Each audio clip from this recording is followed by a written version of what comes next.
Masmavi Mutfakta'ya hoş geldiniz. Sevgili arkadaşlarım, bugün sizlere pastanelerde bile bu kadar lezzetlisi olmayan güzel bir sütlü tatlı tarifim var. Hem de meyveli. Hemen başlıyorum. İyi seyirler dilerim. Tarifimize 125 gram tereyağımızı tavamıza alarak başlayalım. Yağımız eridikten sonra 1 su bardağı unumuzu ilave edip kavurma işlemine başlıyoruz. Hemen bu arada açıklamak isterim. Mümkünse tereyağı kullanın. Tereyağı mümkün değilse margarin de olur. Şimdi unumuzu ekledik. Bir tahta kaşığın ters tarafıyla güzelce ezerek güzelce kavuralım. Bu arada hemen belirtmek isterim. Bu tarz tatlılarda birçok izleyicim yazıyor. Topaklanıyor Selva Hanım, sütü ekleyince açamıyoruz, top top kalıyor. Bunun sebebi yağının az olması.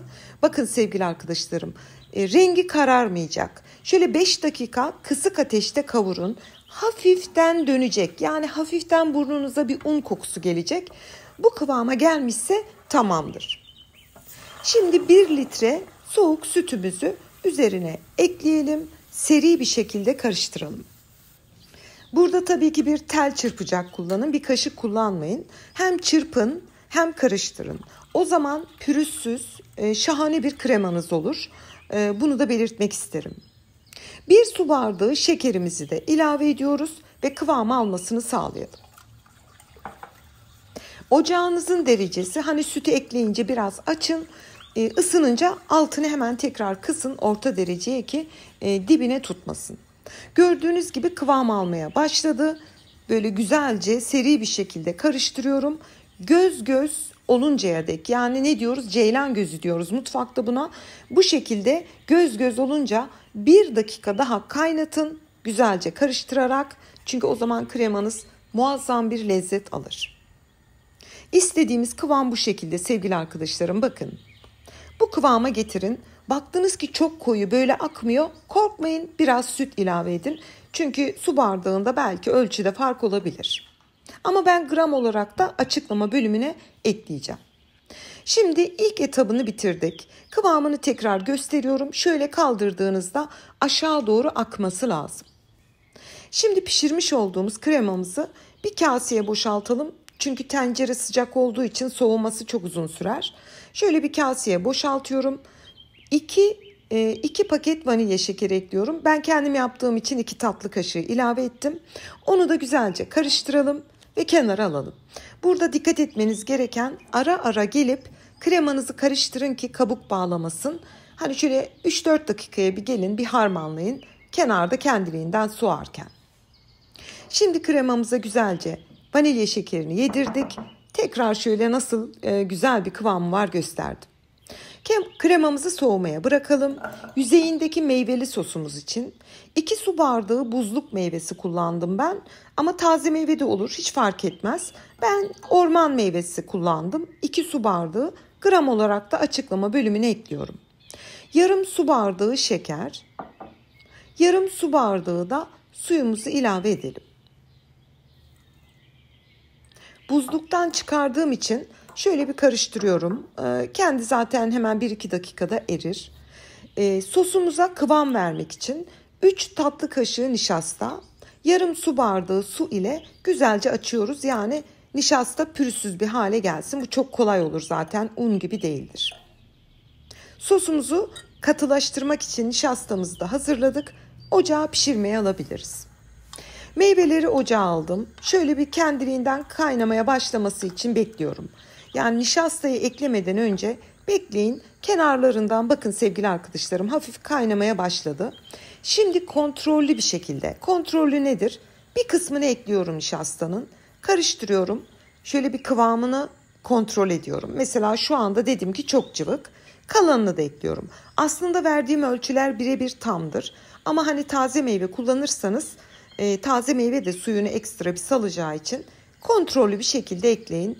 Çok mu cıvık oldu? Biraz daha nişasta ekleyin. Hiç sorun değil. Baktınız çok mu katı oldu? O zaman biraz su ekleyip açın. İstediğimiz kıvam budur. Verdiğim ölçü tam denk düşer. Meyveli sosumuzu da yine bir kaseye boşaltıyorum. Çabucak soğuması için. Çünkü tencerede çok uzun zaman alır. Şöyle bir harmanladım, karıştırdım. Kenarda da biliyorsunuz diğer kremamız soğumaya başladı. Onu da ben her 3-4 dakikaya bir iyice karıştırdım. Bakın sevgili arkadaşlarım, şu anda ılınmış bir halde. Şimdi bir el blenderından güzelce 5 dakika, lütfen kısa tutmayın, tam 5 dakika el blenderından geçirelim. Yani ne kadar geçirirseniz o kadar sakız gibi, dondurma gibi bir kıvam alıyor. Bu kısmı aceleye getirmeyin. 5 dakika yüksek devirde geçirin. Bakın sevgili arkadaşlarım, şimdi size detaylı göstereceğim. Spatula'ya böyle aldığınızda tülbent gibi olmalı, bakın. Tülbent gibi akıyor.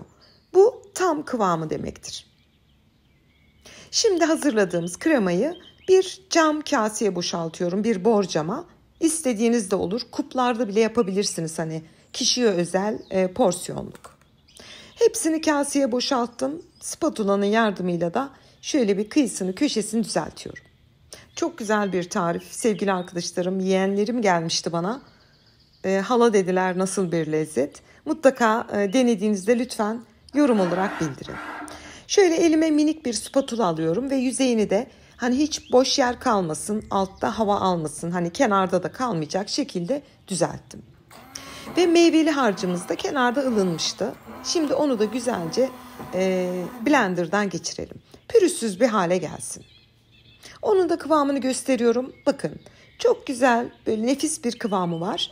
Onu da sütlü tatlımızın üzerine komple dökelim, güzelce düzeltelim. Hemen alternatif meyveleri söyleyeyim. Mesela çilek mevsimindeyiz sevgili arkadaşlarım. Çilekli yapabilirsiniz. Çileğe şekeri ekleyin, yarım saat bekletin. Daha sonra su ve nişastayla aynı tarifi uygulayın. Çünkü çilek şekeri alınca biraz suyunu salar. Ona göre dengeleyin. Yine meyveli katmanı da döktük. Kıyısını, köşesini düzelttim ve bolca Hindistan cevizi serperek bitiriyorum. Hindistan cevizini serptikten sonra bir kaşığın ters tarafıyla da şöyle basarak pürüzsüz bir hale getirin. Bu işlem çok kolay ve pratiktir.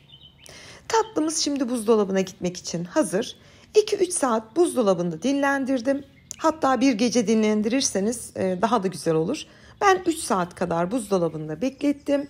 Hemen sizlere şöyle sunum için hazırladım. Detaylı bir gösterip büyük bir zevkle doku testine geçiyorum. Sevgili arkadaşlarım, bugün sizlere şahane bir pasta diyorum aslında, ben buna tatlı diyemiyorum. Çok güzel kremasıyla, üzerindeki meyvesiyle nefis bir tatlı sundum. Bakar mısınız lütfen? Kaşıkla aldığımdaki kıvamına dikkat edin.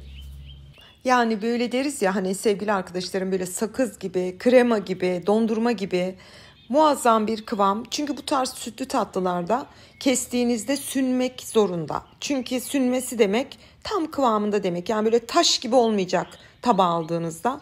Şöyle dikkatinizi çekerim. Ben doku testine büyük bir zevkle geçtim. Farklı açılardan çok detaylı doku testi yapıyorum. Çok güzel bir tariftir sevgili arkadaşlarım. Üzerindeki meyvesi, altındaki kreması lütfen denediğinizde yorum olarak bildirin. Ben çok mutlu oluyorum yorumlarınızı okuduğumda. Şimdiden yapacak tüm izleyicilerime afiyet, bal, şifa olsun diyorum. Yeni tariflerimde görüşmek ümidiyle. Hoşça kalın.